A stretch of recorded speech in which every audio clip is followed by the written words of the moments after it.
All right. Good evening, बच्चों. Good evening, sir. So let us continue with our yo-yo. Bio. समझ में Bio. Prem Ratan Dhan. Bio. Last lecture में हमने start किया था ये chapter that is chemical control. अच्छा बच्चों, इसको एनसीईआरटी टेक्स्ट बुक में कहा है केमिकल कंट्रोल एंड इंटीग्रेशन. हम लोग इसको केमिकल कंट्रोल एंड कोऑर्डिनेशन भी बोल सकते हैं. Neural control and coordination chapter पूरा नर्वस सिस्टम से रिलेटेड था. अब ये chemical control and coordination chapter पूरा हार्मोन्स से रिलेटेड है. पिछले लेक्चर में हमने बात किया था एंडोक्राइन ग्लैंड्स के लिस्ट के बारे में, कौन से एंडोक्राइन ग्लैंड्स हमारे बॉडी में. एक शॉर्ट रिवीजन करते हैं फिर आगे बढ़ते हैं बच्चों, ठीक है. सबसे पहला इंपॉर्टेंट है मास्टर एंडोक्राइन ग्लैंड. क्या नाम है उसका? एक्चुअल नेम क्या है उसका? Pituitary gland. और अगर पिट्यूटरी मास्टर है तो उसका सुपर मास्टर कौन है? परफेक्ट. ये दो एमसीक्यू में आता ही है, याद रखो. जिसको नहीं मालूम है, जो बच्चे एब्सेंट है अभी याद करो इसको.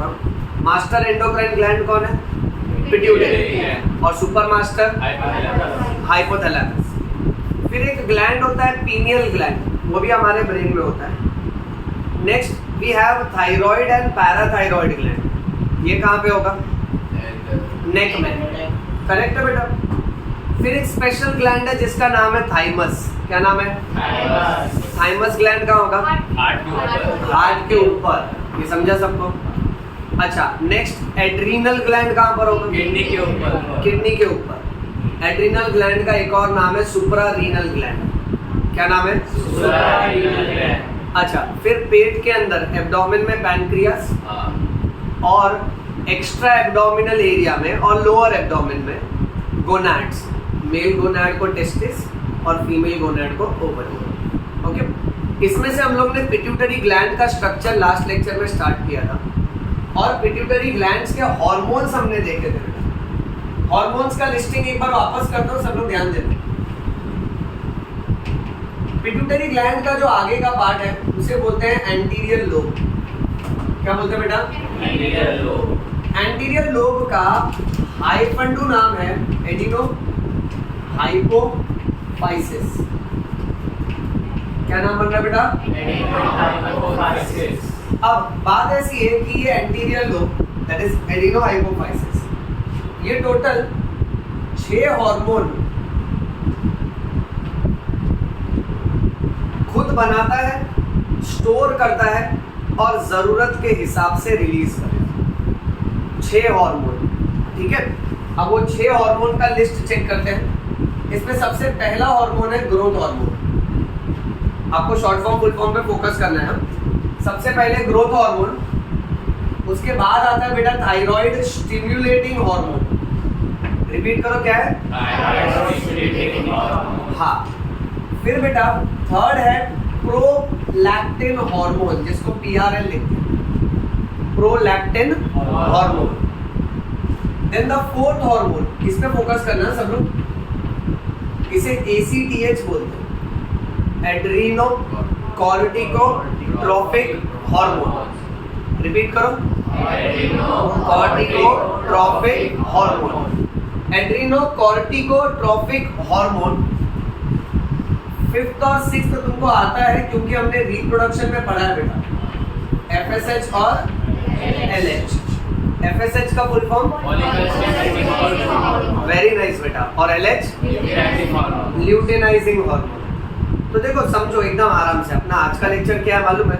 आज के लेक्चर में ये 6 हार्मोन्स मैं तुमको डिटेल में सिखाऊंगा. फिर जैसे ही ये 6 हार्मोन हो जाएगा ना बेटा, फिर हम लोग समझेंगे पिट्यूटरी ग्लैंड के बीच वाले टुकड़े के बारे में, जिसे बोलते हैं इंटरमीडिएट लोब.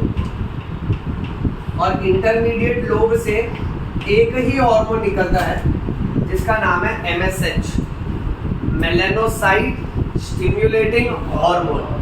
फुल फॉर्म क्या है बेटा? Melanocyte stimulating hormone. अच्छा, ये फिनिश करने के बाद फिर हम लोग चलेंगे पिट्यूटरी ग्लैंड के पीछे वाले पार्ट पे. That will be which lobe beta? Posterior lobe. And we should know that posterior lobe is also called as neurohypophysis.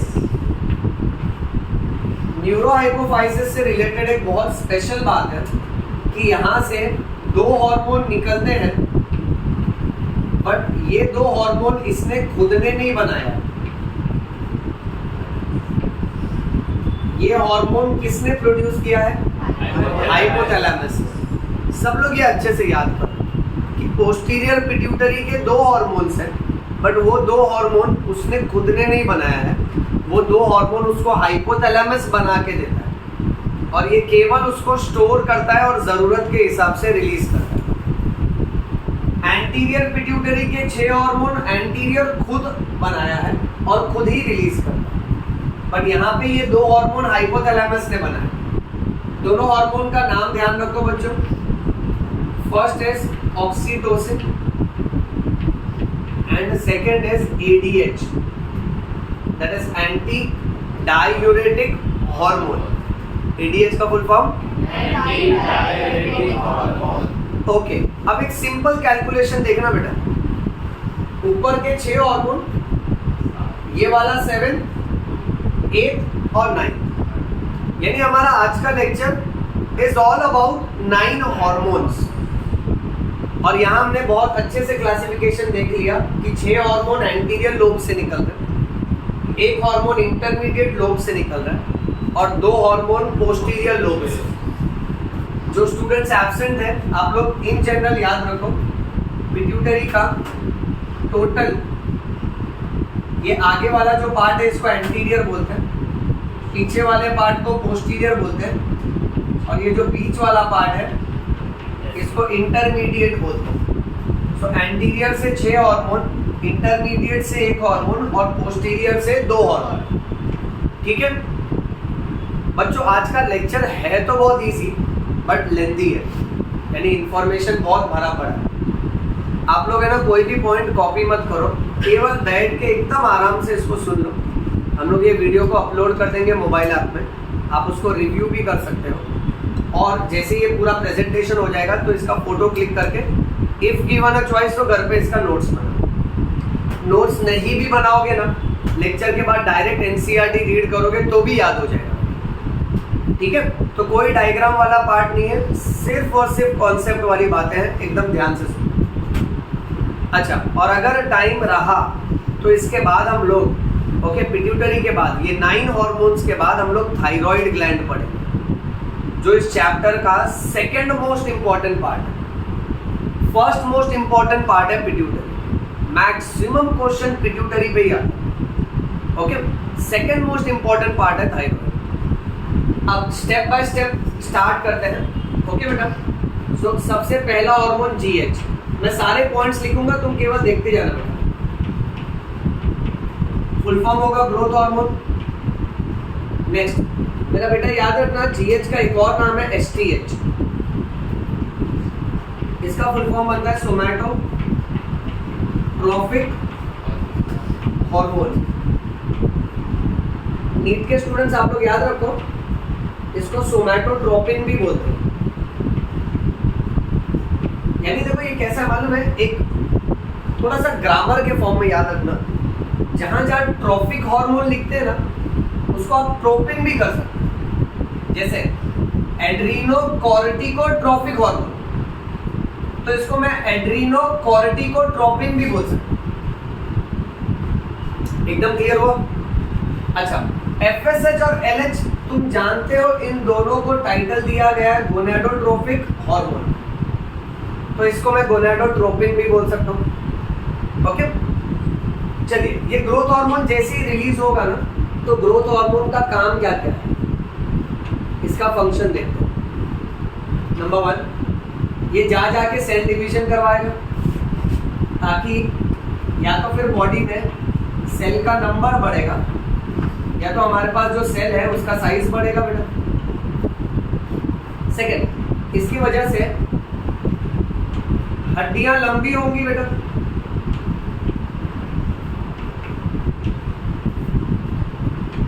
So it is responsible for elongation of bones.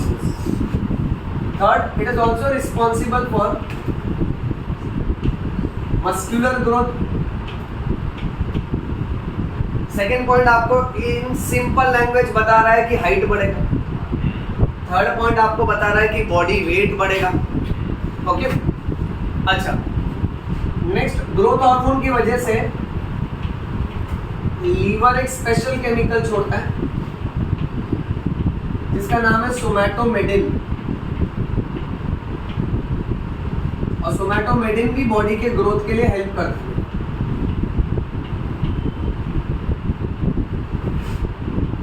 Growth hormone हमारे body में सब तरह के nutrients का metabolism में help करेगा। जैसे आपके बॉडी में जो भी कार्बोहाइड्रेट्स, प्रोटीन्स और फैट्स है, स्पेसिफिकली प्रोटीन्स, ज़्यादा से ज़्यादा प्रोटीन्स को लेके आपके मसल्स के ऊपर डिपॉजिट करेगा ताकि मस्कुलर ग्रोथ ज़्यादा हो। यानी बेसिकली इसके फंक्शन में कुछ खास नहीं लिखना, आपको घुमा फिरा के ना यही डिस्क्राइब करना होता है कि ये ग्रोथ करवाएगा, चाहे वो वर्टिकल ग्रोथ हो दैट इज हाइट, या तो फिर वो थिकनेस के टर्म्स में ग्रोथ हो that is body weight. Okay, next, अब इसमें याद रखने वाली बात यह है कि अगर किसी के बॉडी में ग्रोथ हार्मोन नॉर्मल से कम निकला तो उसको बोलेंगे हाइपोसिक्रीशन, और अगर किसी के बॉडी में ग्रोथ हार्मोन नॉर्मल से ज्यादा निकला तो उसको बोलेंगे हाइपर सिक्रीशन। सिंपल से इंग्लिश कैच करो, हाइपो मतलब क्या होगा, कम, और हाइपर ज्यादा। ठीक है, छोटे बच्चों में अगर ग्रोथ हार्मोन नॉर्मल से कम है तो इनको एक बीमारी होगी जिसका नाम है ड्वार्फिज्म। यहां से एमसीक्यू चालू हो रहा है। बीमारी का नाम ड्वार्फिज्म। ड्वार्फिज्म यानी इंडिविजुअल का हाइट कैसा होगा, छोटा। अच्छा, यानी हद से ज्यादा छोटा। बायोलॉजी का एक बहुत बुरा पॉइंट है, जब भी हम बायोलॉजी में तरह तरह की बीमारियां पढ़ते हैं हमको लगता है आधे से ज्यादा बीमारी हमको खुद को। अब ध्यान से सुनो, हाँ, अगर हम कह रहे हैं कि ग्रोथ हार्मोन कम है किसी में तो उसको ड्वार्फिज्म होगा, तो अपने को ये नहीं समझना है कि उसका हाइट कम होगा, मैं कह रहा हूँ उसका हाइट हद से ज़्यादा कम होगा और उसके उम्र के मुकाबले उसका हाइट मैच नहीं करेगा। यानी अगर हम लोग आपस में कंपेयर करें, and if you are like here है मेरा फ्रेंड, इसको ड्वार्फिज्म नहीं, डॉक्टरी भाषा में इसको बोला जाता है वेरिएंट ऑफ नॉर्मल। तुम सबका, हम सबका जो भी हाइट है ना, बॉडी फ्रेमवर्क है, वो नॉर्मल का ही वेरिएंट है। अब बात ऐसी है, आप इमेजिन करिए कि अगर आप कोई सर्कस में आप किसी एंटरटेनर या जोकर को देखते हो और वो एक्स्ट्राऑर्डिनरी छोटा रहता है, अंडरस्टैंड ना? देखो, हमारे से कोई 1-2 इंच कम ज़्यादा है हमारी उम्र का, वो ड्वार्फिज्म नहीं है बच्चों। और सबसे मेन बात क्या है कि ये हद से ज़्यादा छोटा है, इसका उम्र पूछेगा तो ये बोलता है मैं 40 साल का, और आप इनसे बात भी करते हो तो पता चलता है अरे ये तो एकदम मैच्योर्ड है, इसको ऐसा मुस्टैच बियर्ड सब आया है, बात करने में भी इंटेलिजेंस के हिसाब से भी सही से बात कर रहा है, बट उसका पैर एकदम छोटा छोटा रहेगा, हाथ भी एकदम छोटा छोटा रहेगा। यानी कम हाइट होना नॉर्मल है, बट हद से ज़्यादा कम हाइट होना ड्वार्फिज्म। ये समझे?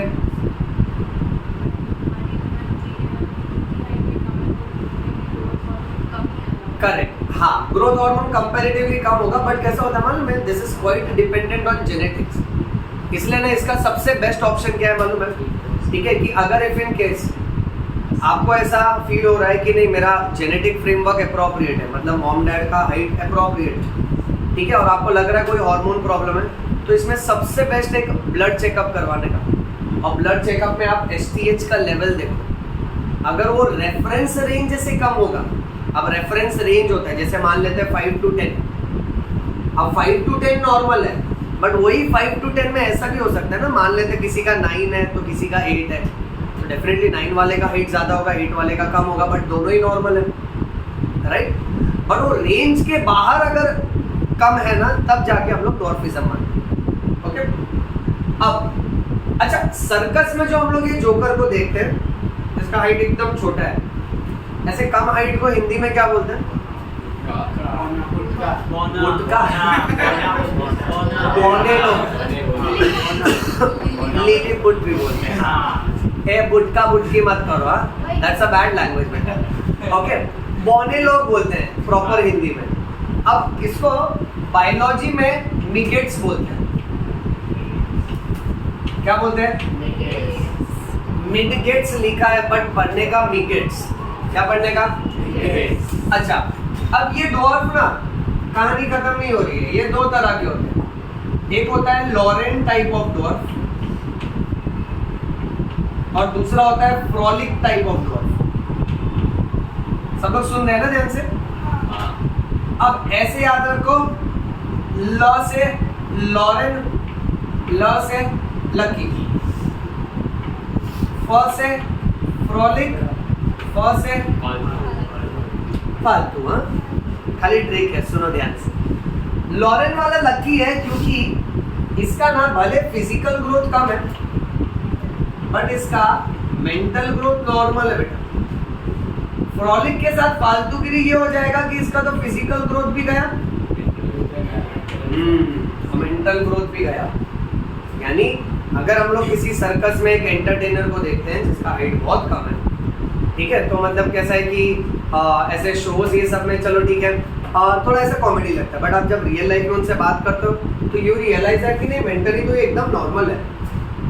अगर इसकी उम्र 30 साल 40 साल है तो ये मैच्योर है, खाली इसका फिजिकल ग्रोथ कम हुआ है, तो इसको बोलने का Laron type of growth. But अगर आप ये नोटिस करते हो कि उसकी उम्र 30 साल है बट उसका दिमाग फिर भी 10 साल के बच्चे के जैसे, ओके, तो ऐसे डॉर्फ को आप बोलोगे frolic type of dwarf, because इसका फिजिकल ग्रोथ भी कम है और इसका मेंटल ग्रोथ भी कम है। ये समझा बेटा? आगे उल्टा, उसी बच्चे में अगर ग्रोथ हार्मोन कुछ ज्यादा ही निकला तो उसे होगा जाइजेंटिज्म। क्या होगा? अब जाइजेंटिज्म ये ना ऐसा एकदम अपोजिट कंडीशन है कि इसका height, body weight average population से काफी ज्यादा होगा। आप देखियो इंडियन सुपरस्टार, हाँ, ग्रेट खली। अच्छा, हाइट देखो, बॉडी वेट और प्लस डायमीटर, ये सब देखोगे, एक्सटर्नली देख के लगेगा कि अरे ये तो बहुत बहुत ज्यादा बॉडी। बट तुमको क्या लगता है कि उसको पर्सनल लाइफ में कोई प्रॉब्लम नहीं होता होगा क्या? उनके आप डॉक्टर से बात करोगे ना, जब आपके पास इतना विशाल शरीर होगा ना, मतलब हाइट एक्सेसिवली ज्यादा है, बॉडी वेट भी एक्सेसिवली ज्यादा है, तो ऐसे लोगों को कमर का प्रॉब्लम बहुत कॉमन होता है, घुटने का प्रॉब्लम बहुत कॉमन होता है बच्चों। यानी we need to understand that कि ये है ना, ये नॉर्मल नहीं है, ये एक तरह का डिजीज है। अब इसमें क्या होता है कि हाइट और बॉडी वेट कुछ ज़्यादा ही बढ़ने लगता है और एवरेज पॉपुलेशन से बहुत अलग दिख के आता है। इसीलिए जब हम सबका ग्रोथ हार्मोन नॉर्मल है तो हम लोग सब में थोड़ा वेरिएंट होता है, थोड़ा वेराइटी होता है, बट हम लोग एक नॉर्मल कैटेगरी के देखते हैं। अब डॉर्फिज्म और जाइजेंटिज्म कैसा है ना कि ये सोशली ये अटेंशन सीख करते हैं, इसीलिए अक्सर इस तरह की डिजीज को यूजुअली किसी न किसी शोज में रिप्रेजेंट किया जाता है, चाहे फिर वो एंटरटेनिंग शो हो लाइक रेसलिंग, जहाँ पे यू फाइंड अ जायंट और जाइजेंटिज्म एंड एवरीबॉडी इज लाइक अरे इसका बहुत बॉडी है, ये बहुत मारेगा सामने वाले। ओके, बट ये सब कैसे रहता है? ये सब प्लान्ड रहता है। Okay, this is meant only for entertainment purpose. Remember the disease behind it, that is called as gigantism. अब यही ग्रोथ हार्मोन अगर किसी अडल्ट के बॉडी में कम हो गया तो उसको एक बीमारी होगी, उस बीमारी का नाम है सिमोन्स डिजीज। क्या नाम है? तो यहाँ पे ग्रोथ कंपैरेटिवली स्लो हो जाएगा, और अगर अडल्ट के बॉडी में ग्रोथ हार्मोन कुछ ज्यादा ही निकल रहा है तो उस बीमारी का नाम है एक्रोमेगैली। क्या नाम है बेटा? एक्रोमेगैली इतना अजीब बीमारी है ना कि इसमें बॉडी के सिर्फ पेरिफेरल पार्ट्स ग्रो होते हैं। पेरिफेरल पार्ट ग्रो होने की वजह से इसको कहा जाता है that this is disproportionate growth. Gigantism में क्या है मालूम बेटा? This is proportionate growth. सब लोग बात सुनो हाँ ध्यान से। यानी देखो बेटा, इसमें क्या होगा कि इस इंसान का जितना हाइट बढ़ रहा है ना, उसी के प्रोपोर्शन में इसका कंधा, शोल्डर, चेस्ट, ठीक है, उसके हिप्स के पार्ट प्रोपोर्शन में ग्रो है। यानी पूरे बॉडी का फ्रेमवर्क एक प्रोपोर्शन में ऐसा लगेगा कि हाँ, ओवरऑल सारे ही पार्ट्स ज्यादा है नॉर्मल इंडिविजुअल से।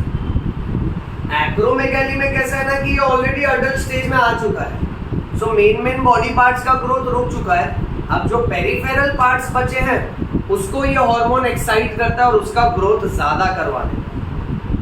आप बिलीव नहीं करोगे, इस बीमारी में इंडिविजुअल के ना फिंगर्स कुछ ज्यादा ही बढ़ने लगते हैं, नोज का टिप ज्यादा बढ़ने लगता है। सबसे स्पेसिफिक है जॉ बोन, जॉ और पीछे का वर्टिब्रल कॉलम।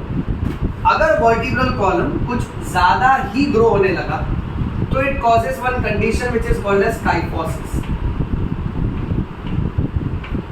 सब लोग ध्यान से सुनना। इसी का ऑपोजिट एक कंडीशन होता है जिसको बोलते हैं लॉर्डोसिस, और इसका एक दूसरा वेराइटी है जिसको बोलते हैं स्कोलियोसिस। देखो वर्टिब्रल कॉलम में अगर ग्रोथ का गड़बड़ हो गया ना, 3 तरह का पैटर्न होता है। एक होता है काइफोसिस। तो अगर आप साइड व्यू में एक इंसान के बैकबोन को इमेजिन कर रहे हो, ठीक है, तो जो बैकबोन एक के नीचे एक होना चाहिए। अब वो अगर कुछ ज्यादा ही ग्रो हो रहे बोन्स और उसका प्रोपोर्शन और अलाइनमेंट अगर खराब हुआ ना, तो वो इंडिविजुअल को हंच बैक आएगा, यानी ये अंदर चले जाएगा और उसका जो स्पाइन है ना बाहर को निकलेगा। स्पेसिफिकली स्पाइन में एक पार्ट उठ के निकलेगा बाहर। सो अगर बाहर को निकला, that is called as kyphosis. Shape draw करें तो समवॉट लाइक दिस, राइट। अच्छा, लॉर्डोसिस इसका उल्टा होगा, यानी ये हंच बैक निकलने के बदले ये पार्ट एकदम ही अंदर चले जाएगा, सो अंदर की तरफ बेंड करेगा, उसको लॉर्डोसिस बोलते हैं। और स्कोलियोसिस में कैसा होता है ना कि अगर आप इंसान के बैक को देख रहे हो, वर्टिब्रल कॉलम जो स्ट्रेट है, तो ये वर्टिब्रल कॉलम कोई भी एक साइड शिफ्ट मार लेता है, या तो इस तरफ या तो दूसरी तरफ। ये समझा? अभी इसको ना ज़्यादा हम लोग खींचते नहीं है, इसको लाइफ लॉन्ग दिमाग में बैठाने के लिए आप लोग ना इसका फोटो अभी कभी गूगल करो बेटा। Let us B technology friendly and let us use technology in an appropriate manner बेटा। काइफोसिस गूगल करो और उसका इमेज देखो, दिमाग में सेट हो जाएगा बेटा। हाँ, यस, डॉर्फिज्म जाइजेंटिज्म दोनों में। इनफैक्ट इसलिए आप देखो जाइजेंटिज्म में इनका टंग का प्रोपोर्शन, टंग भी ज़्यादा फ्लैशी होगा, तो इनका स्पीच भी बहुत से इंडिविजुअल्स में क्लियर नहीं होता है। फिर वो एडवर्टाइजमेंट बनाते हैं, बोलते हैं एक दिन मेरी मौसी ने बताया आप पूजा सीमेंट से घर बना दो। हाँ, काइफोसिस। ला बताओ, मस्त फोटो निकाला, ये देख रहे हैं सब लोग, राइट।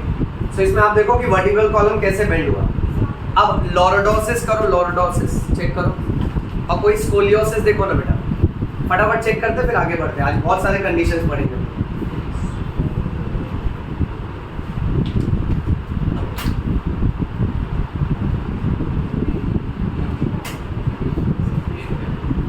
हाँ, लॉर्डोसिस में आप देखो कमर कुछ ज्यादा ही अंदर की तरफ चले जाए, ये देखिए, राइट।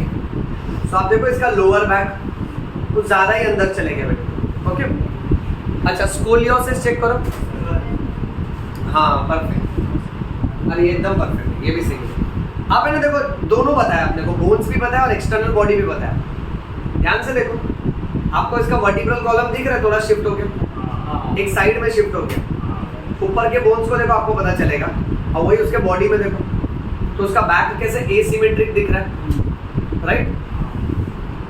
यार बोलेगी मेरा ही तो फोन, ओके, ऑलराइट। अब ये 3 का मैं मीनिंग नहीं लिख रहा हूँ, ये तीनों दिमाग में बैठा लोगे ना। अच्छा, और एक बात बता देता हूँ, ये ना एक्स्ट्रा, ये एनसीईआरटी में नहीं दिया, बट क्या ना मैं टॉपिक तुमको एनसीईआरटी गवर्नमेंट टेक्स्ट बुक और आउटसाइड एनसीईआरटी के मेन पॉइंट साथ में कवर करवा दूंगा। सुनते हैं ना एकदम ध्यान से बैठ। प्रोपोर्शनेट ग्रोथ यानी जाइजेंटिज्म, डिसप्रोपोर्शनेट ग्रोथ यानी एक्रोमेगैली। अब मेरे सारे बच्चे एक और वर्ड फाइंड आउट करेंगे इसी में ना, एक्रोमेगैली में एक कंडीशन होता है जिसको बोलते हैं प्रोग्नैथिज्म। देखो जरा क्या है ये, इसमें जॉ ग्रोथ बहुत ज्यादा होता है बेटा, प्रोग्नैथिज्म। फोटो आया कोई? यस, इसको कोई रियल फोटो है एनिमेटेड वाला नहीं है।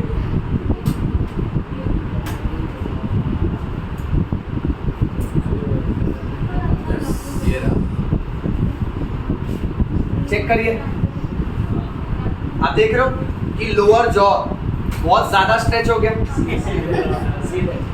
Look here bro, right. So इसे बोलते हैं प्रोग्नैथिज्म। देखो ना क्या हो गया, नीचे का जो जॉ है ना वो हद से ज्यादा ग्रो हो रहा है और उसके वजह से कर्वेचर आ रहा है। ओके, सब लोग ना वर्ड प्रोनाउंस करो। देखो यहाँ पे प्रोग्नैथिज्म, क्या वर्ड है? प्रो यानी प्रोमिनेंट, यानी बाहर की तरफ निकल, और ग्नाथा यानी जॉ। ग्नाथा यानी हिंदी में बोले तो जबड़ा, बट आप जबड़ा नहीं, आप ग्नाथा बोले। विक्रम तुम सोचो अगर दोस्त को बोला जबड़ा तोड़ देगा, कितना खराब लगेगा ना उसको, कितना रूड लगता है ना, वेरी एग्रेसिव। बट अगर तुम उसको बोलो ग्नाथा तोड़ देगा, गाली नहीं दिया, कंफ्यूज हो जाएगा कि कौन सा पार्ट तोड़ेगा। अच्छा, सो ग्नाथा यानी जॉ याद रखना। अब देखो यहाँ पे बेटा, इसमें कोई डाउट है किसी को? इतना समझा अच्छे से? ओके, तो यहाँ पे हम लोग ने ना फर्स्ट हार्मोन फिनिश किया, that is growth hormone. Now let us go to second hormone. Order के हिसाब से ही चलते हैं। Second hormone is a TSH, thyroid stimulating hormone. ये जो तुम घमंड से हार्मोन बोल रहे हो ना, मारूंगा। अच्छा, थायराइड स्टिम्युलेटिंग हार्मोन, इसको थायरोट्रोपिन भी बोल सकते हैं, ये इसका दूसरा नाम। ये हार्मोन निकलेगा पिट्यूटरी से, और पिट्यूटरी से निकलने के बाद जाके थायराइड ग्लैंड पे काम करेगा। So it acts on thyroid gland, और फिर थायराइड ग्लैंड को स्टिमुलेट करता है ताकि थायराइड ग्लैंड अपने हार्मोन रिलीज करेगा। और थायराइड ग्लैंड के हार्मोन का नाम है T3, T4 और TCT। सब लोग फोकस करो, हमारे गले में जो थायराइड ग्लैंड है, उस थायराइड ग्लैंड से 3 तरह का हार्मोन निकलता है बच्चों, T3, T4 और TCT, जिसमें से TCT का फुल फॉर्म है थायरो कैल्सीटोनिन। सब लोग रिपीट करिए प्लीज, थायरो कैल्सीटोनिन। अच्छा, T3 एक ऐसा हार्मोन है जिसमें 3 आयोडीन है, इसलिए T3 बोला। जाहिर सी बात है, तो T4 में 4 आयोडीन होगा। T3 और T4 का बहुत ज़्यादा डिटेल्ड फंक्शन हम लोग थायराइड ग्लैंड में स्टडी करेंगे। अभी ये टॉपिक थायराइड नहीं चल रहा है, ये पिट्यूटरी का हार्मोन है जिसका नाम है TSH। ये जाता है थायराइड के पास और थायराइड के हार्मोन्स को निकलवाता है। थायराइड क्या है, उसके हार्मोन क्या काम करते हैं, ये सेपरेट टॉपिक है बच्चों। ओके, अब अगर किसी इंसान में थायराइड के हार्मोन ज़रूरत से कम निकल रहे हैं तो उस बीमारी को हम बोलेंगे हाइपोथायरॉयडिज्म। क्या बोलेंगे बेटा? हाइपोथायरॉयडिज्म। और अगर किसी के बॉडी में थायराइड हार्मोन जरूरत से ज्यादा ही निकल रहा है तो हम लोग उसको बोलेंगे हाइपरथायरॉयडिज्म। कितना सिंपल ग्रामर है ना बेटा, सेम फ्लो है। देखो, हाइपो यानी कम और हाइपर यानी ज्यादा। Okay, so that is hypothyroidism and hyperthyroidism. Okay, एक छोटा सा तुमको है ना क्वेश्चन देता हूं, सोचना इस बारे में। सपोज फॉर एग्जांपल बेटा तेरा दोस्त, एंड सपोज फॉर एग्जांपल बेटा तू। अब अगर हमारे पास 2 पर्सनैलिटी है, ओके, दोनों को ध्यान से देखिए, आपको क्या लगता है दोनों में से ज्यादा खाना कौन खाता होगा? फर्स्ट वाला? पक्का? अरे देखो, अगर जवाब इतना आसान होता है तो हम लोग क्यों डिस्कस करते हैं?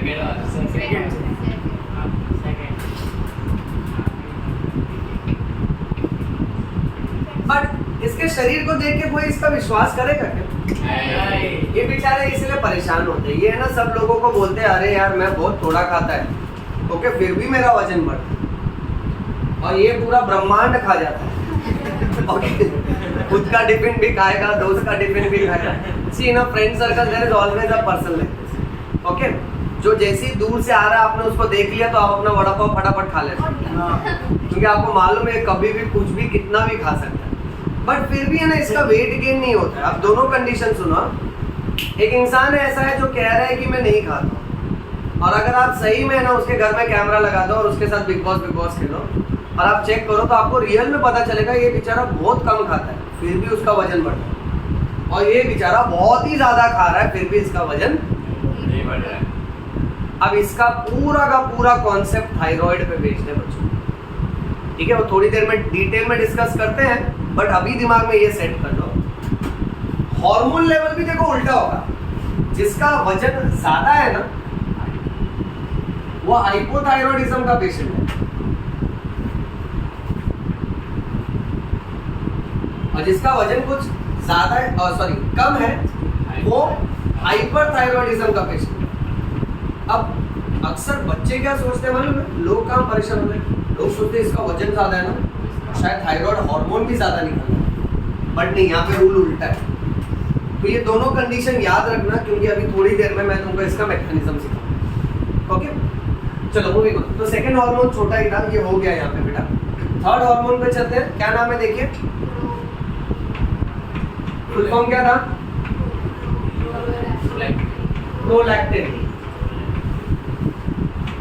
अच्छा, प्रोलैक्टिन जो है ना इस हार्मोन का, बेटा देखो सब लोग, इसका दूसरा नाम है मैमोट्रोपिन। क्या नाम है इसका? क्योंकि इसका काम है enlargement of milk glands, that is breast। इस हार्मोन की वजह से ही जो मैमरी ग्लैंड है उस मैमरी ग्लैंड का साइज इंक्रीज होता है इन reproductive age, and it increases all the more during pregnancy because of prolactin. जैसा उसका काम वैसा नाम है बेटा। नेक्स्ट, इसको एक और नाम दिया गया है बच्चों, इसको लैक्टोजेनिक हार्मोन भी बोलते हैं, क्योंकि ये ब्रेस्ट के अंदर मिल्क प्रोडक्शन का काम करता है, सीक्रेट करना यानी प्रोड्यूस करना।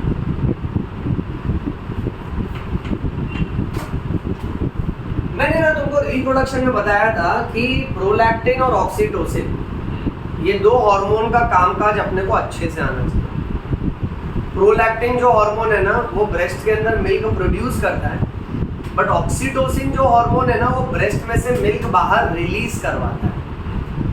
यानी अगर एक बच्चा रो रहा है और उस रोते हुए बच्चे को देख के, उसकी चीख को सुन के अगर मदर के ब्रेस्ट से मिल्क रिलीज होना चालू होता है, तो मिल्क निकलवाने का काम है ऑक्सीटोसिन, बट अंदर ही अंदर मिल्क प्रोड्यूस करवाने का काम है प्रोलैक्टिन। ये समझे बेटा? अच्छा, तीसरा नाम याद रखना, इसको एक और नाम दिया है, इसको ल्यूटियोट्रोफिक हार्मोन भी बोलते हैं। और यहाँ इसका नाम ल्यूटियोट्रोफिक हार्मोन इसलिए रखा है क्योंकि ये कॉर्पस ल्यूटियम को मेंटेन करके रखता है।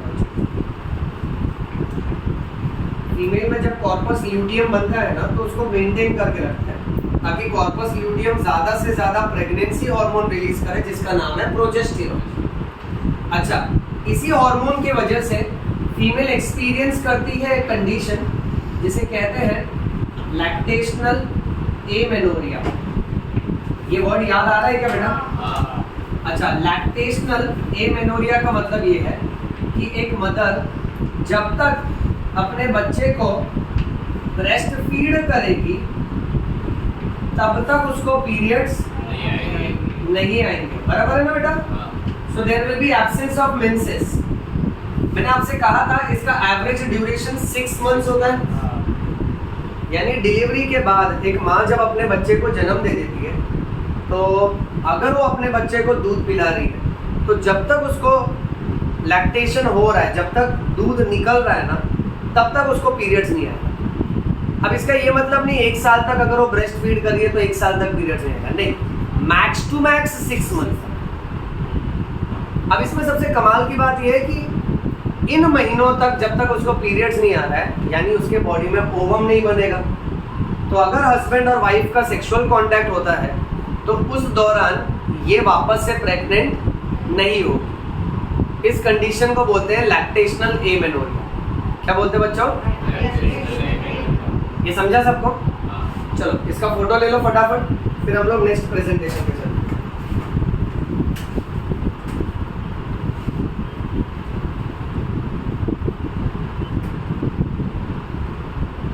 डन?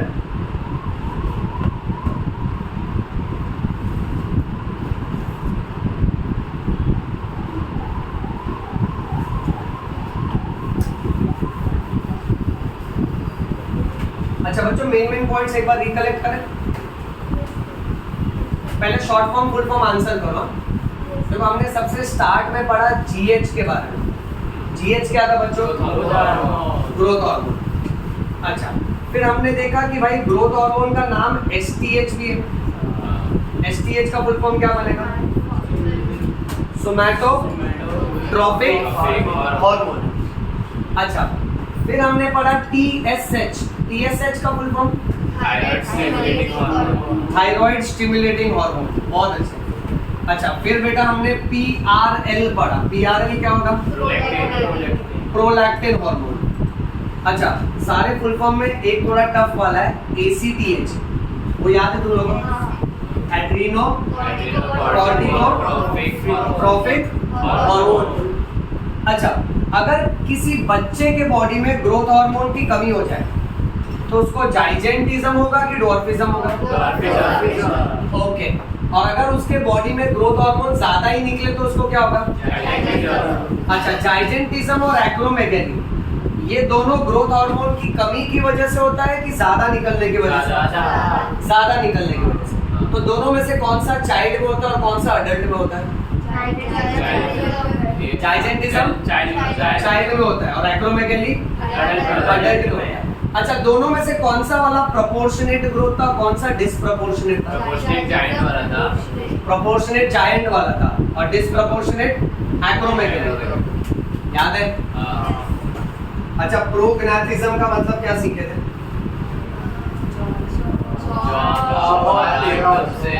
जॉ कुछ ज्यादा ही ग्रो होता है और टेढ़ा हो जाता है, यानी उसमें कर्वेचर आ जाता है। कितना समझाना सबको अच्छे से? ओके, देखो मैं वापस से कह रहा हूँ बच्चों, हार्मोन का सिर्फ फंक्शन पे फोकस करो, ठीक है? और इस पे फोकस करो कि वो फंक्शन, जब हार्मोन कम हो जाएगा ना तो सारे फंक्शन कम हो जाएंगे, हार्मोन बढ़ जाएगा तो फंक्शन बढ़ जाएगा, और उसके हिसाब से बीमारी का नाम होता है। So far we have covered 3 hormones. पूरे लिस्ट में हमारे पास 9 हार्मोन्स, ठीक है? अब चलते हैं 4th हार्मोन की तरफ। अब बेटा जो 4th हार्मोन है उसका नाम है एसीटीएच। फुल फॉर्म बनेगा एड्रीनो कॉर्टिकोट्रोपिक हार्मोन। ये सब लोग इसको याद करो अच्छे से, सब लोग नहीं बोल पा रहे। एक बार रिपीट करो, क्या है ये? कॉर्टिकोट्रोपिक हार्मोन। इसको अगर इन केस वन वर्ड में शॉर्ट में बोलना है तो इसको कॉर्टिकोट्रोपिन भी बोलते हैं। क्या नाम है इसका? कॉर्टिकोट्रोपिन। हाँ, अब ये हार्मोन जब निकलता है ना ब्लड में तो ये जाके डायरेक्टली काम करता है एड्रिनल ग्लैंड।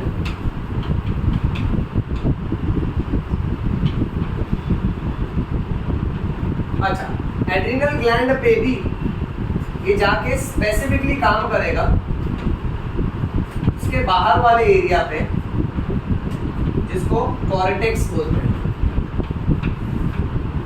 अभी तक आपको ये तो पता चल जाना चाहिए कि बायोलॉजी में जहां जहां पर कॉर्टेक्स वर्ड आता है, कॉर्टेक्स यानी बाहर वाला एरिया और मेड्यूला मतलब अंदर वाला एरिया, ठीक है? एड्रिनल ग्लैंड अगर हम लोग विजुअलाइज करें हमारे माइंड में तो ये किडनी के ऊपर प्रेजेंट होता है। इसको 2 पार्ट में डिवाइड करते हैं, बाहर कॉर्टेक्स और अंदर मेड्यूला। तो ये कॉर्टेक्स पे काम करेगा और कॉर्टेक्स फिर जाके एक हार्मोन रिलीज करता है जिसका नाम है कॉर्टिकॉइड्स, क्या नाम है? अच्छा बच्चों, मैं तुमको इस जंक्शन पे एक बात और वापस से बताऊं कि एड्रिनल ग्लैंड अलग से डिटेल में भी करवाया जाएगा, क्योंकि उसका भी डिटेलिंग है, जैसे थायराइड का डिटेलिंग आएगा। तो एक्चुअली यहाँ से सिर्फ ग्लूकोकॉर्टिकॉइड्स नहीं निकल रहा है, इसके साथ साथ मिनरलोकॉर्टिकॉइड्स और एंड्रोजेंस नाम के और भी हार्मोन है। बट एनसीईआरटी ने शुरुआत में क्या किया ना, सिर्फ बेसिक पॉइंट लिखा है, फिर जब उस ग्लैंड के डिटेलिंग में जाते हैं ना तो उसका और हार्मोन्स लिखा है। ठीक है, तो अभी जितना आ रहा है एनसीईआरटी के फ्लो के हिसाब से उतना याद रखते हैं कि यहाँ पे ग्लूकोकॉर्टिकॉइड्स निकलेगा। ग्लूकोकॉर्टिकॉइड्स जो हार्मोन है ना, ये क्या करता है, ये हमारे बॉडी में ग्लूकोज के लेवल को कंट्रोल करता है। और ग्लूकोज एक तरह का क्या है बच्चों? यस, हम लोग ये कहेंगे कि ये कंट्रोल कर रहा है कार्बोहाइड्रेट मेटाबॉलिज्म। नेक्स्ट, किसी के बॉडी में अगर ये हार्मोन कम निकलेगा ना, अगर ये हार्मोन कम है जिसकी वजह से एड्रिनल ग्लैंड्स के हार्मोन कम हो गए, तो उसको एक बीमारी होएगा जिसका नाम है एडिसन्स डिजीज। क्या नाम पड़ रहा है बेटा? और अगर एड्रिनल ग्लैंड्स के हार्मोन किसी के बॉडी में ज्यादा ही निकलेंगे तो उसको एक बीमारी होगा जिसका नाम है कुशिंग्स डिजीज। अब अक्सर बच्चे हैं ना इसमें कंफ्यूज हो जाते हैं। याद रखना, एडिसन्स डिजीज एड्रिनल ग्लैंड्स के हार्मोन की कमी की वजह से होती है, और कुशिंग्स डिजीज एड्रिनल ग्लैंड के हार्मोन्स के ज्यादा निकलने की वजह से होता है। जिसमें से अभी एक दो तुमको है ना इंपॉर्टेंट पॉइंट बताता हूँ। ओके, कुशिंग्स डिजीज, इसमें पेशेंट के बॉडी में बहुत ज्यादा पानी जमा होने लगता है, तो इसको हो जाता है एक कंडीशन जिसको बोलते हैं मून फेस। क्या नाम रखा है, अपने देश में इसको तारीफ माना जाता है। गाने बन जाते हैं कि ये चांद सा रोशन चेहरा। रैप नहीं करना है, चुप रहो। आप कभी भी अगर किसी का चांद जैसा चेहरा देखो तो तारीफ मत करो, उसको डॉक्टर के पास लेके जाओ बेटा। उसको कुशिंग से डिजीज होगा, उसके चेहरे में इतना फ्लूइड जमा होगा ना that there will be puffiness of the face, swelling of the face. आप लोग गूगल करिए मून फेस और उसके आगे कुशिंग से डिजीज लिखो, कुशिंग से डिजीज लिखो आगे, नहीं तो खाली मून फेस लिखोगे कुछ भी आएगा। चेक करो, मस्त एकदम चांद दिखेगा। हाँ हाँ, बट ओवरऑल देख रहे हो कि कैसा सूजा हुआ है एकदम। क्या हुआ बताओ? अरे कुशिंग्स डिजीज भी लिखो। ये देख, हाँ परफेक्ट, हाँ ये तो एकदम परफेक्ट है। ये देखिए ये फोटो, ऐसे हंसते नहीं बेटा, डिजीज है। यार देख रहे हो? ओके, अच्छा सब लोग ध्यान से सुनिए, मैं वापस से लास्ट टाइम रिपीट कर रहा हूँ। अगर आप कहीं पर भी किसी का चांद जैसा चेहरा देखते हो तो तारीफ मत करो, क्या करना चाहिए? डॉक्टर के पास ले जाओ। उसके बॉडी में ACTH हार्मोन की कमी होगी। एड्रिनल ग्लैंड्स के जितने भी जरूरी हार्मोन्स हैं वो सारे हार्मोन्स, सॉरी कमी नहीं, ज्यादा होगा, वो सारे हार्मोन्स इसके बॉडी में ज्यादा है, हाइपर सिक्रेशन। अच्छा, ये लेवल पे नहीं रुका ना, एक और कंडीशन बोलता हूँ, याद रख लेना। इसको आगे चल के होता है बफेलो हम्प। करो गूगल करो, बफेलो हम्प कुशिंग्स डिजीज। हम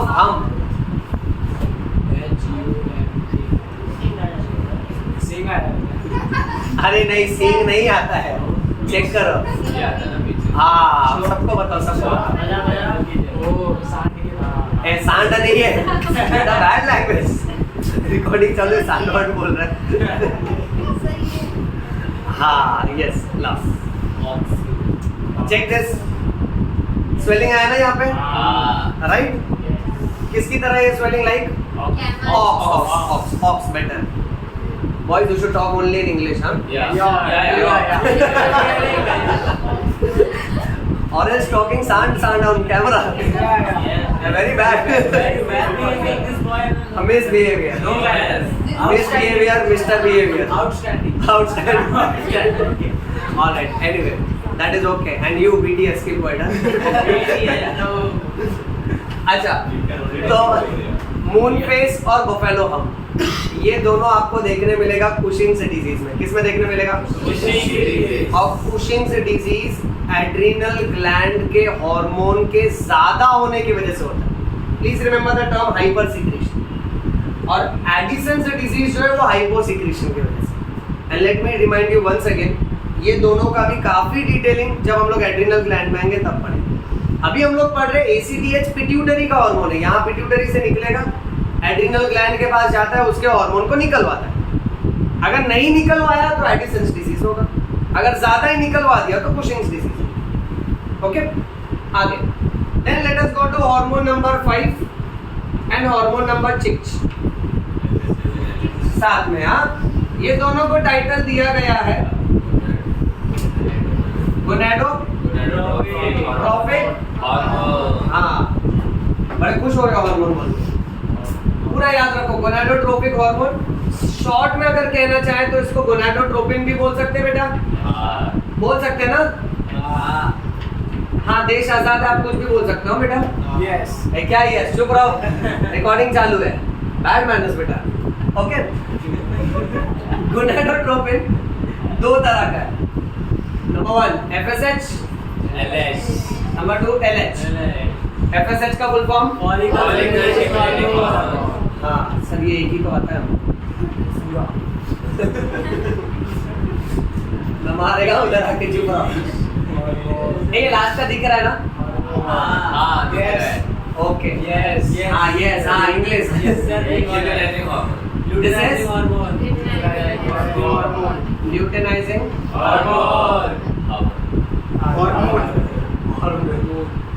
अच्छा, चलो ध्यान. अब FSH क्या करेगा मालूम है? देखो FSH, चेक दिस सिंबल. पुरुष और स्त्री.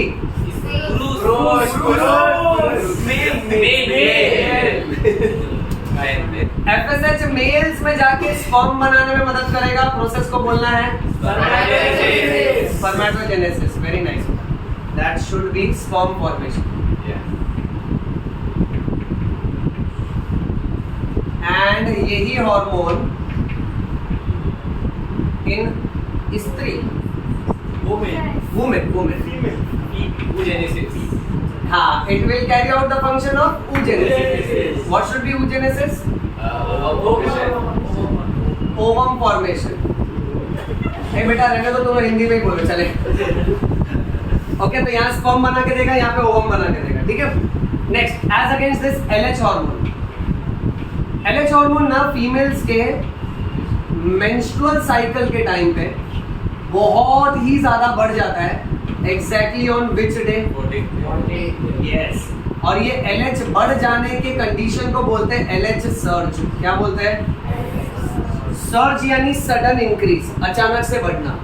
और इसके वजह से फीमेल्स में क्या होता है बच्चों? ओव्यूलेशन. ओव्यूलेशन का मतलब होगा release of ovum. Correct. Actually वो सेकेंडरी उस साइड होता है, right? Yes, sir. Graafian follicle से ओवम को निकलवाने का काम है LH का, और ओवम को बनवाने का काम है FSH का. इतना समझा? नेक्स्ट, यही LH, everybody now please pay attention. इस LH को मेल्स के बॉडी में ICSH हार्मोन बोलते हैं, जहां इसका फुल फॉर्म बनता है इंटरस्टिशियल सेल. I का मतलब इंटरस्टिशियल, C का मतलब सेल, और फिर बनेगा स्टिम्युलेटिंग हार्मोन. सब लोग एक बार रिपीट करिए please. Interstitial cell stimulating hormone. अपन ये याद करना बच्चों, टेस्टिस का जो कट सेक्शन का डायग्राम था उसमें ऐसे बहुत सारे सेमिनिफेरस ट्यूब्यूल थे. सेमिनिफेरस ट्यूब्यूल के अंदर ये नर्व सेल्स था, सरटोली सेल्स, और ऐसे स्पर्म्स बन रहे थे ना बेटा उसके अंदर. बट अभी हमको इंटरेस्ट है उन सेल्स में जो यहाँ बीच बीच में थे. इनको एक और नाम दिया गया था, लेडिक सेल्स. और we can also call them as interstitial sales.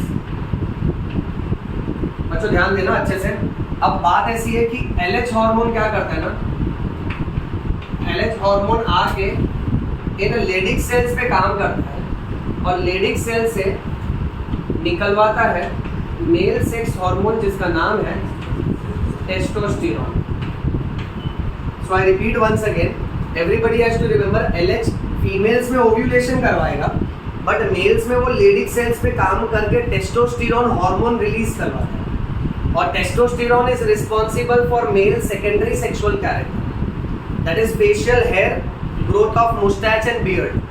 उसके साथ साथ rough hoarse voice, broadening of shoulders, narrowing of hips and the growth of hair in the armpits as well as growth of hair in the reproductive areas. Similarly, FSH क्या करता है ना, जब वो oogenesis करवा रहा है, ओके, तब वो ग्राफियन फॉलिकल बनवा के देता है और ग्राफियन फॉलिकल के इंटरनल लेयर से, जिसका नाम है थेका इंटरना से ईस्ट्रोजन हार्मोन निकलवाता है। And this estrogen is responsible for female secondary sexual characters. और फीमेल के कैरेक्टर्स में फेशियल हेयर एब्सेंट होंगे, ओके, वॉइस कंपैरेटिवली सॉफ्ट होगी, okay, shoulders will be narrow, there will be widening of hips so as to accommodate the future child during pregnancy. उसके साथ साथ same there will be hair growth in the armpits as well as in the reproductive area. ये पूरा काम है oestrogen और testosterone, और इनको गोनैड्स को कंट्रोल करने वाला हार्मोन है गोनैडोट्रोपिक हार्मोन। ये हार्मोन अगर किसी इंडिविजुअल में जरूरत से कम रिलीज हुआ तो उस कपल को तकलीफ होगा बेटा, they will experience what? Yes, infertility को हम कहेंगे this is temporary inability to reproduce, बराबर है।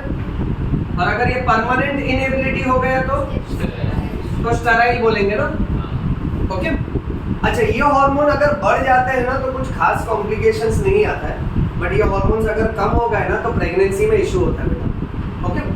सो देखिए बच्चों, यहाँ पे हमारा 5th और 6th हार्मोन साथ में हो गया, क्योंकि गोनैडोट्रोपिन में 2 है ना, तो ये 5th और ये 6th, ओके। अब चलते हैं पिट्यूटरी के इंटरमीडिएट लोब की तरफ, that will be our hormone number 7। Intermediate lobe एक हार्मोन छोड़ता है जिसका नाम है MSH। क्या नाम है? Full form melanocyte stimulating hormone. चलो पूरा रिपीट करो, मेलेनोसाइट स्टिम्युलेटिंग हार्मोन। ये हार्मोन जाके काम करेगा मेलेनोसाइट्स पे। मेलेनोसाइट्स स्पेशल टाइप के सेल हैं हमारे स्किन में, and they are responsible for formation of our skin pigment which is called as melanin. और ये जो मेलानिन है ये डिसाइड करता है हमारा स्किन कलर। समझ रहे हो बेटा? अब बात ऐसी है कि मान लेते हैं अगर किसी को पिंपल्स आते हैं या चिकन पॉक्स होता है, उसके बाद ना वो फोड़ी के बाद when the eruption settles down तो उसका निशान रह जाता है। या मान लेते किसी को कोई चोट लग गई, जख्म है, या तो अगर कोई सर्जरी किया तो उसका स्कार, उसका निशान रह जाता है। या तो फिर इन जनरल कैसा है ना कि डार्क सर्कल डेवलप हो जाता है, तो स्किन के कोई एरिया कंपैरेटिवली डार्क हो जाता है क्योंकि वहाँ पे मेलानिन बहुत ज़्यादा जमा हो जाता है। अब जब आप स्किन स्पेशलिस्ट डॉक्टर्स के पास जाते हो ना, ये आपको कुछ क्रीम प्रिस्क्राइब करते हैं। उन क्रीम के अंदर केमिकल्स होते हैं जिसको डीमेलेनाइजिंग एजेंट बोलते हैं। डीमेलेनाइजिंग एजेंट यानी वो क्या करेगा ना, उस एरिया के मेलानिन पिगमेंट को कम कर देगा। और बच्चों, मैं आपसे बहुत ही क्लियर लैंग्वेज में ये कहना चाहता हूँ कि ये क्रीम जो आपका नॉर्मल स्किन कलर है ना, उस कलर तक आपको करके दे देगा। यानी अगर मान लेते किसी को ब्लैक स्पॉट हो गया, उसको फोड़ी आया था, फोड़ी के बाद उसको निशान रह गया, तो उस पर जब वो डॉक्टर की क्रीम लगाता है ना, तो उसका जो आजू बाजू के स्किन का कलर है ना, वो कलर के हिसाब से नॉर्मल हो जाएगा। ये आपको गोरा करके देगा, नहीं। ये याद रखो। दुनिया को सबसे ज्यादा अखंड लेवल पे बेवकूफ बना रहा है फेयर एंड लवली। आप समझ रहे हो?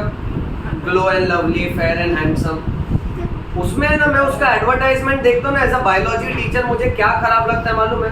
वो लोग दिखाते हैं कि वो क्रीम लगाया तो वो उसके डीएनए तक जाके काम कर रहा है। एनिमेशन में उसका डीएनए दिखाते हैं, मतलब अब इसकी सारी संतान गोरा पैदा हुई। Just for increasing the sales of that particular product ये लोग लोगों को बेवकूफ बनाते। And they know the fact that लोग कैसे सोशली ज्यादा कॉन्शियस है ना, so people will definitely buy it. और प्लस फिर उस पर आपको पट्टी में ऐसे अलग अलग टेक्सचर देते हैं, बहुत है काला, थोड़ा कम काला, ब्राउनिश, कम ब्राउनिश, साउल, ऐसा अलग अलग टेक्सचर है। तो लोगों को ऐसा लगता है ये क्रीम अगर मैं इतना देर तक लगाएगा तो शायद मेरा टेक्सचर चेंज होएगा। वो फेयर एंड लवली वाला मिल गया ना, मैं तो उसको बहुत धो डालेगा, लोगों को बेवकूफ बना रहा है। अरे नहीं काम करता है तो बोलो ना, नहीं काम करता है, गलत मिसगाइड नहीं करना चाहिए। अफ्रीका का लोग भी बहुत भरा पड़ा है उन पे, बोलता है मिल जाएगा ना ओनर, उसको धो डालेगा। हम लोग कब से ट्राई कर रहे हैं, हमारा शेड तो चेंज ही नहीं, उल्टा और डार्क साइड जा रहा है। एक तो बोलता है लगा लगा के उल्टा क्रीम काला हो गया, ऐसा फोटो दिखा, एक गोरा हो गया। कुछ भी बेवकूफ बनाते हैं। आपका स्किन कंपैरेटिवली लाइट हो सकता है, बट आप ये मत एक्सपेक्ट करो कि आप बहुत फेयर हो जाओगे। जो आपका नेचुरल कलर है ना, उस कलर तक का हो सकता है। अभी मान लो किसी को डार्क सर्कल आया, अब डार्क सर्कल में अगर आप क्रीम लगाओगे ना, तो जो आपका नॉर्मल कलर है उस कलर का हो जाएगा। अब ये मत एक्सपेक्ट करो कि आपने वो लगाया और आप एकदम गोरा हो जाएगा। आप समझ रहे हो बेटा? सो दीज, हाँ, डॉक्टर्स जो क्रीम देते हैं वो एक्ट करती है, उसका मैकेनिज्म होता है, वो ऐसी एडवर्टाइजमेंट नहीं होता है बेटा, ठीक है, कि वो ऐसा दिखाया और डीएनए तक पहुंच गया हो। इसको डीमेलेनाइजिंग एजेंट बोलते हैं। क्या बोलते हैं बेटा? डीमेलेनाइजिंग एजेंट। हाँ, और ये सब स्किन कलर को कंट्रोल कर रहा है मेलानिन, ये याद रखना है। ओके, आगे बढ़ते। अच्छा, ये हार्मोन के कम होने और ज्यादा होने की वजह से स्किन कलर में डिफरेंस आएगा। इसलिए देखो कुछ लोगों को कैसा होता है ना, कभी कभी कोई एरिया से मेलानिन गायब हो जाता है तो द व्हाइट पैच आ जाता है। अब इनको फेयर एंड लवली का ऑपोजिट क्रीम चाहिए, होता है ये मेरे को काला करके दे, या बहुत गोरा हो गया तो व्हाइट पैच आ जाता है। कुछ लोगों के बॉडी में डेफिशिएंसी होती है, कैल्शियम, विटामिन ए कम होने लगता है तो स्किन पे पैचेस आने लगते हैं। ओके, तो वहाँ पे मेलानिन कम हो जाता है। तो ये हार्मोन वही कर रहा है, ये है ना स्किन के कॉम्प्लेक्शन को कंट्रोल करता है। ये समझे बेटा? इसमें एम्फीबियंस और कुछ रेप्टाइल्स, इनके मजे हैं। इनके ये जो स्किन वाले हार्मोन्स होते हैं ना, ये अलग अलग पिगमेंट्स बनाते हैं, इसीलिए ये अपने स्किन का कलर ही चेंज कर सकते हैं। इस प्रॉपर्टी को बोलते हैं कैमोफ्लेज, यानी ये बैकग्राउंड में हाइड कर सकते कुछ। अगर ग्रीन झाड़ी में बैठा है ना कोई लिजर्ड, तो खुद को ग्रीन कलर का कर दे। अगर ब्राउन पत्थर पे बैठा है ना, तो खुद को ब्राउन कलर का कर दे। यस, तो ये अपने प्रीडेटर से, अपने शिकारी से बचने के लिए, या तो अपने शिकार को बेवकूफ बनाने के लिए भगवान ने इनको ये प्रॉपर्टी दिया है, जिसको आप मिमिक्री भी बोल सकते हो, या आप इसको कैमोफ्लेज भी बोल सकते हो। ये समझ रहे हो? कितना मस्त है ना, ये लोग अपना स्किन कलर चेंज कर सकते हैं। सोचो ना, आज हम लोग ऐसे हरा दिख रहे तो कल हम लोग लाल दिखेंगे। अरे कल हरा अवस्थी से रहा है, आज लाल पर आया। तो इनके पास ये प्रॉपर्टी है, जैसे हम लोग अपने क्लोथ चेंज कर सकते हैं ना, ये लोग अपने स्किन का पूरा लुक चेंज कर सकते हैं। तो हार्मोन्स इतने पावरफुल होते हैं बच्चों, ये याद रखो। ओके, चलो मूविंग ऑन। तो यहाँ पे 7th हार्मोन हो गया, छोटा था। अब चलते हैं 8th हार्मोन। इनका नाम है, ये तुमको याद है कि ये 9 में से पहले 6 हार्मोन पिट्यूटरी के कौन से पार्ट से निकल रहे हैं? एंटीरियर। ध्यान है ना? खाली इकरा ने आंसर किया, बाकी सब मर गया लगता है। एंटीरियर से। एमएसएच कहाँ से निकल रहा था? इंटरमीडिएट, बीच वाले से ना। प्रदीप भी ध्यान दे रहा है, बाकी कोई ध्यान नहीं। What boy, what listening, not answering. अच्छा, ऑक्सीटोसिन, ये रितिका बोलेगी, अभी कोई नहीं बोलेगा। रितिका, ऑक्सीटोसिन कौन से पार्ट से निकल रहा है बेटा? मर जाएगा, इतने में पेशेंट मर जाएगा। कौन से लोब से? पोस्टीरियर। देखो आपको ये दिमाग में सेट करना है, सुनो। घर पे इसको प्रैक्टिस करना, नहीं तो तुम बहुत अजीब लेवल का डॉक्टर बनेगा। बोले रुक 1 मिनट बता दे तेरा दवाई, 1 मिनट। देखो हार्ट अटैक है ना, अरे ये तो गया, अभी बता नहीं वाला था यार। तो ऐसा नहीं है ना फटाफट आंसर करने का, समझ रहे हो? वी आर यो यो समझ में आयो, प्रेम रतन धन पायो। हाँ। सो anterior lobe 6 hormones, intermediate lobe only 1 hormone and posterior lobe 2 hormone. Listen, anterior lobe अपना हार्मोन खुद बनाया, खुद रिलीज किया। पोस्टीरियर लोब अपना हार्मोन खुद बनाता है क्या? नहीं। इसके हार्मोन कौन बना के दे रहे? हाइपोथैलेमस। हाइपोथैलेमस के अंदर सुनो, ऑक्सीटोसिन पिट्यूटरी ने बनाया नहीं है, ये हाइपोथैलेमस ने बनाया। ऑक्सीटोसिन का दूसरा नाम इसको बोलते हैं बर्थ हार्मोन। क्यों? हाँ, वेरी गुड बेटा, शाबाश, I am proud of you. Uterus पे काम करते हैं कौन से लेयर पे? मायोमेट्रियम। मायोमेट्रियम यूटेरस का कौन सा लेयर है? हाँ, मेरे लिखने के बाद ही बोल रहे हो। मिडल लेयर किसकी बनी होती है ये? मसल्स की। और इसके वजह से female will experience which pain? Labour pain, इसलिए इसको बोला बर्थ हार्मोन।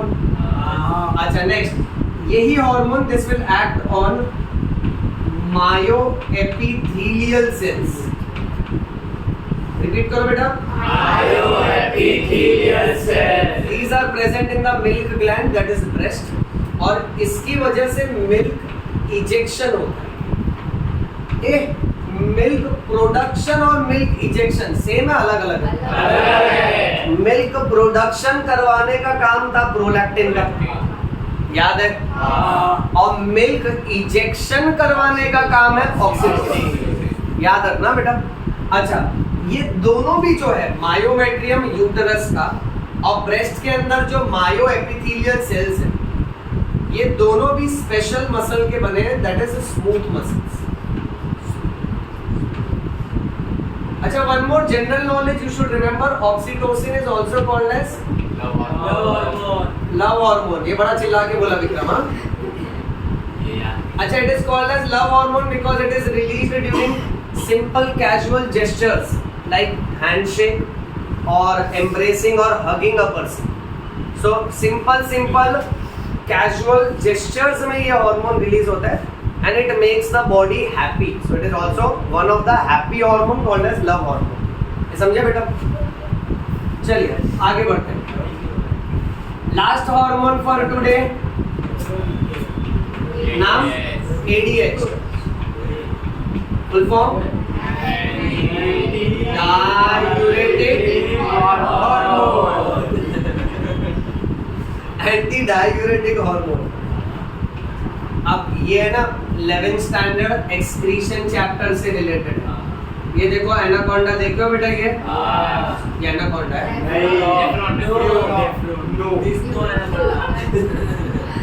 तुम लोग गुस्सा दिला रहे हो मेरे को। एनाकोंडा है क्या बेटा? ये नेफ्रॉन है, और नेफ्रॉन का लास्ट पार्ट है डीसीडी, full form distal convoluted tubule. वापस से बोलो। अच्छा, ये हार्मोन डिस्टल कॉन्वोल्यूटेड टिब्यूल पे आएगा और यहाँ से मैक्सिमम वाटर एब्जॉर्ब करवाता है। So it is responsible for reabsorption of water from distal convoluted tubule, और ये वाटर वो बॉडी को रिटर्न कर देता है। इसके वजह से ब्लड का वॉल्यूम बढ़ने लगता है, बट इसके वजह से क्या होगा कि यूरिन का पानी तो कम हो गया। सो अल्टीमेटली ये पेशेंट का यूरिन का क्वांटिटी कम हो जाएगा बच्चों। ऐसे यूरिन को हाइपरटोनिक यूरिन बोलते हैं। क्या बोलते हैं बच्चों? हाइपरटोनिक यूरिन, यानी ये यूरिन का कलर क्या होगा? डार्क येलो, बिकॉज हाइपरटोनिक में हाइपर मतलब हाई एंड टोनिक का मतलब है कॉन्सेंट्रेशन। ओके, तो ये इसका नॉर्मल काम है। एक और बात ये याद रखो बच्चों कि इस हार्मोन का एक और नाम है वेसोप्रेसिन। क्या नाम है इसका? वेसोप्रेसिन। दिख रहा है ना ये? ओके। अब वेसोप्रेसिन क्यों बोला है? क्योंकि ये ब्लड वेसल के डायमीटर को क्या कर रहे हैं? देखो, छोटा कर दिया ना, करेक्ट। इस कंडीशन को बोलो वेसो कंस्ट्रिक्शन। तो इसने वेसो कंस्ट्रिक्ट करवाया, यानी ब्लड वेसल के डायमीटर को कम कर दिया। अच्छा बेटा, डायमीटर कम हो रहा है तो यानी ब्लड वेसल का एरिया कम हो रहा है। एरिया कम हो रहा है तो प्रेशर बढ़ेगा। फाइनल एक्शन, इसके वजह से हमारा ब्लड प्रेशर बढ़ता है बच्चों। तो जब भी बॉडी को ब्लड प्रेशर बढ़ाना होता है और ब्लड वॉल्यूम बढ़ाना होता है, तब एडीएच हार्मोन रिलीज करता है। Okay, last point for today, अगर किसी के बॉडी में एडीएच की कमी है यानी डेफिशिएंसी, तो उसको एक खास तरह का डायबिटीज होगा जिसे बोलते हैं डायबिटीज इंसिपिडस। क्या बोलते हैं बेटा? Diabetes insipidus. और अगर किसी के बॉडी में पैनक्रियाज वाला इंसुलिन नाम का केमिकल कम रहेगा तो उसे डायबिटीज होगा जिसका नाम है डायबिटीज मेलाइटस। क्या नाम है बेटा? Diabetes mellitus. मेरा बच्चा कभी मत भूलना, मेलाइटस वाला पेशेंट मीठा नहीं खा सकता और इंसिपिडस वाला पेशेंट मीठा खा सकता है, क्योंकि इसका ग्लूकोज से कोई लेना देना नहीं। अच्छा, एडीएच डेफिशिएंसी के बदले ये नाम भी आ सकता है वेसोप्रेसिन, क्योंकि ये दोनों नाम सेम है। नीट स्टूडेंट्स को एक और एक्स्ट्रा नाम फोकस करना पड़ेगा। आप इसको एडीएच बोलो, आप वेसोप्रेसिन बोलो, इसको पिट्रेसिन भी बोलते हैं, और ऑक्सीटोसिन को हॉस्पिटल लैंग्वेज में पिटोसिन बोलते हैं। क्या बोलते हैं बेटा? पिटोसिन। ये समझा सबको? चलिए इसका फोटो ले लो। 11 कितना बजे तक इसे?